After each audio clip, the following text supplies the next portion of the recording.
Imagine só, o rugido de 50 mil romanos estremece o Coliseu, o sol brilha nos capacetes de bronze. Debaixo do piso da arena, os lutadores surgem em plataformas ocultas, um espetáculo de violência, honra e sobrevivência. Eles se voltam para o imperador e saúdam com as palavras gravadas em nossa memória cultural. Ave César, aqueles que vão morrer te saúdam.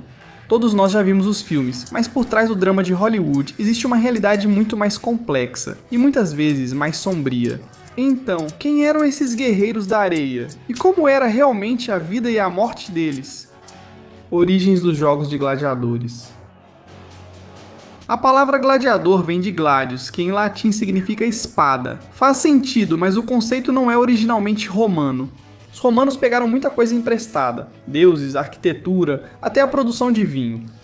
E o combate de gladiadores não foi exceção. A maioria acredita que a ideia veio dos etruscos, o misterioso povo pré-romano da Toscana. Mas existe outra teoria. O historiador romano Lívio afirmou que a ideia veio dos sanitas, guerreiros ferozes do sul da Itália. A teoria ganhou apoio entre historiadores modernos, pois as primeiras escolas de gladiadores ficavam na Campânia, território samnita. Independentemente da origem, a primeira luta de gladiadores romanos registrada aconteceu em 264 a.C. durante jogos fúnebres realizados em homenagem a Décimo Júnio Bruto. No início, esses duelos mortais eram solenes, um tributo brutal para funerais aristocráticos. Mas as coisas mudaram, e rápido. Na época do final da República, os jogos haviam evoluído para espetáculos grandiosos, ferramentas perfeitas para ambições políticas. Quer votos? Dê sangue ao povo. Até Júlio César, já afundado em dívidas, não conseguiu resistir. Em 65 a.C., ele homenageou seu pai com um festival que contou com mais de 300 pares de gladiadores, e a multidão adorou. Logo, os imperadores intervieram. Os jogos de gladiadores se tornaram assunto de Estado, uma forma de manter a população entretida, distraída e leal. O imperador Trajano celebrou suas vitórias com 5.000 combates ao longo de 120 dias. Isso não é entretenimento, isso é uma estratégia de campanha banhada em sangue. Vidas dos gladiadores. Originalmente, a maioria dos gladiadores era composta por prisioneiros de guerra, escravos ou criminosos condenados, e ainda assim eram adorados. A sociedade romana tinha uma relação estranha com eles, parte de repulsa, parte de obsessão. Os gladiadores eram marcados com infâmia, assim como prostitutas e atores. Tinham poucos direitos e eram vistos como moralmente manchados. E ainda assim, acreditava-se que o sangue deles curava a infertilidade. Eles eram pintados em mosaicos, gravados em lâmpadas e mencionados em grafites de amor. Um gladiador Crescens deixou uma mensagem para a posteridade. Crescens, caçador de garotas à noite. Eles eram celebridades, símbolos sexuais, ícones perigosos. Gladiadores não eram apenas lutadores. Eles personificavam as virtudes militares romanas. Eram metáforas vivas do poder e da disciplina de Roma. E nem todos eram escravos. No final da República, até metade de todos os gladiadores eram voluntários. Sim, homens livres escolhiam essa vida por dinheiro, glória ou às vezes por desespero. Eles adotavam nomes de palco: Tigre, Aquiles, Meteoro, Aço. Alguns até voltavam para a arena depois de conquistar a liberdade. Ocasionalmente, até senadores e imperadores lutavam. O mais notório foi Cômodo, que se achava um deus guerreiro. Ele lutava na arena, geralmente contra adversários debilitados ou enfraquecidos, e exigia admiração, treinamento para a arena.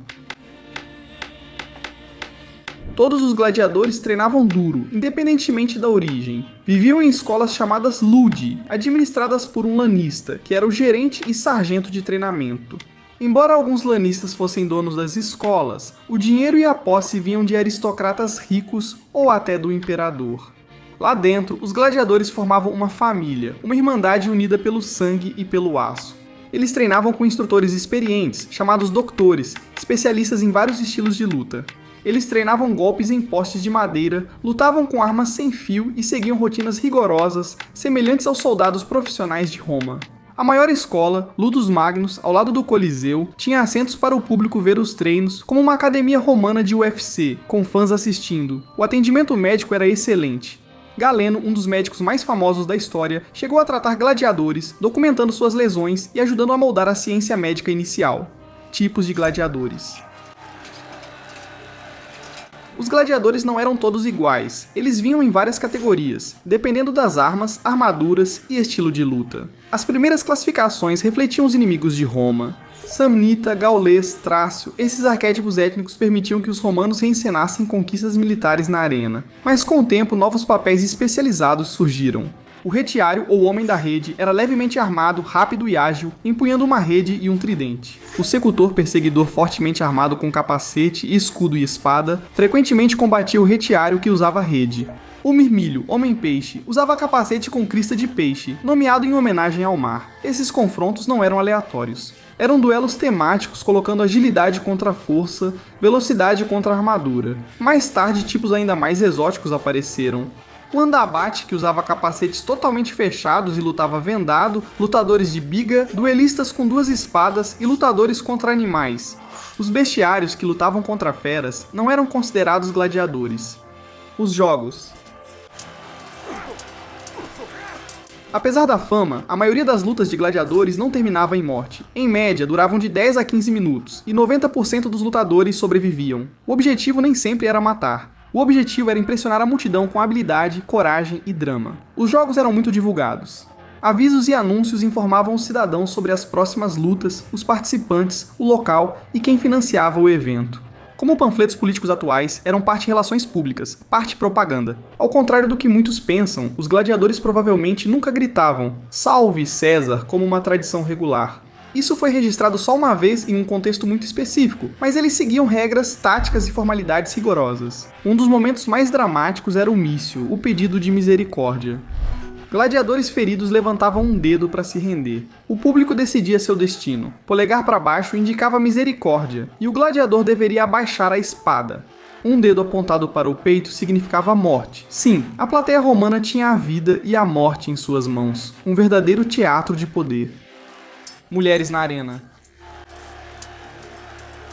Isso mesmo, mulheres também lutavam? Embora fosse raro, gladiadoras, hoje chamadas de gladiatrizes, existiam e às vezes atraíam grandes multidões. Algumas vinham de famílias nobres, se voluntariando pela emoção ou pela notoriedade. O imperador Domiciano chegou a organizar combates entre mulheres e anões. Mais uma zombaria do que esporte, mas outras mulheres participaram de combates sérios. Uma luta famosa envolveu as gladiadoras Amazona e Aquileia, que lutaram bravamente e receberam clemência. Porém, a novidade não durou. No ano 200 d.C., o imperador Septímio Severo proibiu totalmente a participação de mulheres nas arenas. O fim de uma era. A ascensão do cristianismo sinalizou a lenta morte dos jogos. Embora alguns cristãos ainda assistissem aos jogos, escritores antigos criticavam o derramamento de sangue e rituais pagãos das lutas. No século IV, até imperadores se converteram. O apoio imperial que antes alimentava os jogos começou a desaparecer. Em 399 d.C., o imperador Honório fechou todas as escolas de gladiadores. 5 anos depois, um monge cristão saltou para a arena na tentativa de interromper uma luta e foi apedrejado até a morte pela multidão. Esse episódio quebrou o encanto. O Estado já havia visto o suficiente. Honório proibiu os combates de gladiadores, encerrando mais de 6 séculos dessa tradição brutal. Os gladiadores eram mais do que assassinos na arena. Eles eram prisioneiros, voluntários, heróis e vítimas, celebrados e rejeitados na mesma medida. Eles viviam no espaço entre o entretenimento e a morte, entre a liberdade e a escravidão, entre a fama e o esquecimento. O mundo deles era um espelho violento da sociedade romana e de suas contradições.